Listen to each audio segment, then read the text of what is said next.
192/2000 धारा 147, 148, 149, 302, 307, 394 भारतीय दंड विधान एवं धारा 7 आपराधिक कानून संशोधन अधिनियम कायम कर किया गया था, जो बहुत ही गंभीर और संवेदनशील अपराध था। इस अपराध में हमारे उत्तर प्रदेश पुलिस के पुलिस अधिकारी कर्मचारी शहीद हुए थे, जिसमें हमारे एक डीएसपी और 8 जवान भी शहीद हुए थे। तो बहुत ही सेंसिटिव और गंभीर मामला होने के कारण पूरे देश में इसका अलर्ट भी था। और पिछले 2 दिनों पहले मैंने पूरे ज़िले की खुफिया पुलिस किसी कंट्रोल रूम में बैठक लेकर के सबको अलर्ट किया था और बताया था कि गुंडा विरोधी अभियान चल रहा है। पिछले दिनों हमने करीब जून के महीने में 100 गुंडों के खिलाफ कार्रवाई करी है और लगातार गुंडे की चेकिंग लगातार हम करा रहे हैं। हर घर में जा कर के चेकिंग करा करके जितने गुंडे बाहर से आ रहे हैं सबके खिलाफ हमारी सघन चेकिंग लगातार चल रही है, पिछले 1 जून से ही, जब से अनलॉक हुआ है। उसी क्रम में आज सुबह ये विकास दुबे महाकाल दर्शन के लिए पहुंचा, मंदिर परिसर में पहुंचा। वहां राजेश माली के दुकान पे फूल प्रसाद लेने पहुंचा। वहां पे राजेश माली चूँकि टीवी में चल रहा था, वांटेड था, इसका चेहरा सब जाना पहचाना था। उसने इसको देखा कि लगा कि कहीं विकास दुबे ही तो नहीं है। सबसे पहले उसने महाकाल परिसर में जो हमारा प्राइवेट सिक्योरिटी एजेंसी लगा हुआ है उसमें राहुल और धर्मेंद्र को फ़ोन किया कि ये विकास दुबे लग रहा है, ऐसा मुझे संदेह हो रहा है। तो जैसे निर्गम द्वार पे गया तो वहाँ पे 250 रुपये का इसने टिकट लिया दर्शन करने के लिए, क्योंकि हम लोग महाकाल बाबा के दर्शन के लिए ऑनलाइन पूरा व्यवस्था किए हैं। ऑनलाइन पास बनवाने के बाद ही कोई जाता है और वीआईपी के दर्शन के लिए अलग से व्यवस्था है। उसी व्यवस्था के अंतर्गत इसने 250 का टिकट लेकर अंदर प्रवेश किया। जैसे अंदर प्रवेश किया तो जो प्राइवेट सुरक्षा एजेंसी वाले हमारे जवान हैं उन लोगों ने हमारे महाकाल चौकी में पदस्थ अधिकारी कर्मचारियों को भी सूचित किया। उसके बाद उन लोगों ने इसको बात करना शुरू किया। दर्शन करने के बाद जैसे निर्गम द्वार पे आया उन लोगों ने उससे पूछा कि तुम्हारा नाम क्या है। उस पर इसने अपना नाम गलत बताया, अपना आईडी गलत बताया। उसके बाद जब उसको संदेह हुआ तो इन लोगों ने उससे गंभीरता से पूछताछ किया। तो बाद में इसने बताया कि मैं विकास दुबे हूँ। इसके बाद तत्काल इसको थाना ले जाया गया। सूचना मिलते ही सारे वरिष्ठ अधिकारी हम लोग थाने पहुँचे, उससे गंभीर पूछताछ हुई। हम लोग यही विकास दुबे है इस बात को और कन्फर्मेशन करने के लिए तत्काल संपर्क किए। यूपी कानपुर एसपी से संपर्क हुआ। कानपुर एसपी साहब से हमारी कई बार बात हुई। एसटीएफ जो उनकी छानबीन गई थी वहाँ से बात हुई। बात करने के बाद हमने उसका वहाँ से फ़ोटो मंगवाया, वो तस्दीक किया। उसके बाद जो पूरा घटनाक्रम वहाँ से समझा और घटनाक्रम समझने के बाद वहाँ की एसटीएफ की टीम पूरा हमारे उज्जैन पुलिस पहुंची और हमने विकास दुबे को एसटीएफ की टीम के हवाले कर दिया है।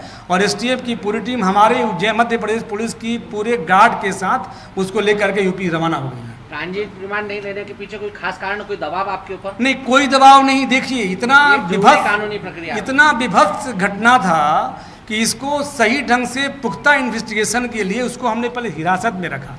एसएसपी कानपुर का मेरे पास लिखित में पत्र आया और रिक्वेजिशन आया कि इस अपराध में ये वांटेड है, इसको मुझे सुपुर्द कर दिया जाए गिरफ्त में। तो इसके लिए इस कारण विधिवत हमने पंचनामा बना करके विकास दुबे को यूपी पुलिस के हवाले किया है, सुपुर्द कर रवाना किया है, ताकि मामले की तह में जांच किया सके। देखिए मामला ऑलरेडी दर्ज है वहाँ पर, क्योंकि हमारा गंभीर विषय है इन्वेस्टिगेशन। 8 डीएसपी का हमारा शहीद हुआ है, 8 जवान पुलिस वाले शहीद हुए हैं।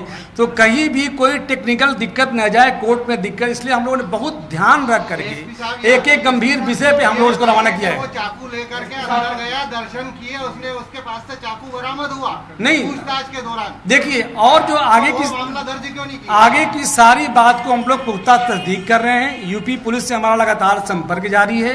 जो भी शख्स हमारे पास आएंगे हम यूपी पुलिस से शेयर करेंगे। मैं देखिए घटना इतनी गंभीर है, मेरा आप सबसे विनम्र निवेदन है कि ये प्रकरण अभी इन्वेस्टिगेशन में है। नहीं मेरा सर आपने पूछताछ में क्या बताया उसने? एमपी पुलिस ने जब बातचीत की होगी, एमपी पुलिस ने किस रूप से खुलासा किया है कि एमपी पुलिस ने किसी प्रकार? देखिए मैं आप सबसे यही कहूँगा कि पूरे मध्य प्रदेश पुलिस, उज्जैन पुलिस की गिरफ्तारी करके बहुत अच्छा काम हुआ है। थोड़ी भी चूक होती तो उज्जैन से दर्शन करके निकल सकता था। इलाके में 25 आमचेट की कायमी क्यों नहीं की गई? नहीं, ऐसा नहीं, ऐसी कोई साक्ष्य मेरे सामने नहीं आया, अभी नहीं आया है उसके साथ कोई दूर से अब चाकू चालू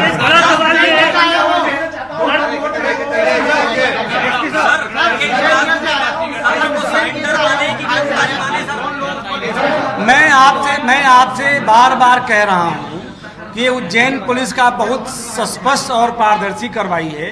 आगे जो जो स्थितियां बनी हुई, जो जो क्वेश्चन है, सब पे हमारा जांच जारी है और जांच में जो भी फैक्ट आएगा उसको हम यूपी पुलिस को अवगत कराएंगे। सर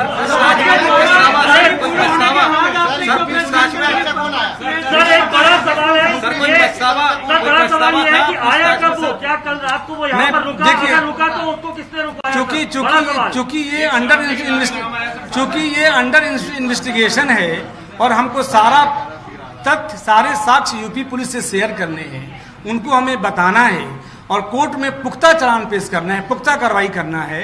तो आपको मैं बार बार कह रहा हूं कि किसी भी तथ्य को हम यूपी पुलिस को अवगत कराएंगे और पुख्ता कार्रवाई करने का प्रयास करेंगे।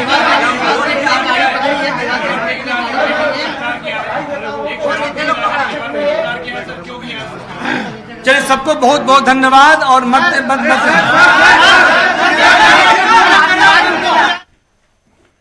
तो एसपी उज्जैन की ये प्रेस कॉन्फ्रेंस जिसमें किस तरह से गिरफ्तारी हुई, उन तमाम चीजों की यहाँ पर वो जानकारी दे रहे थे। फिलहाल रुक रहे एक छोटे से ब्रेक के लिए।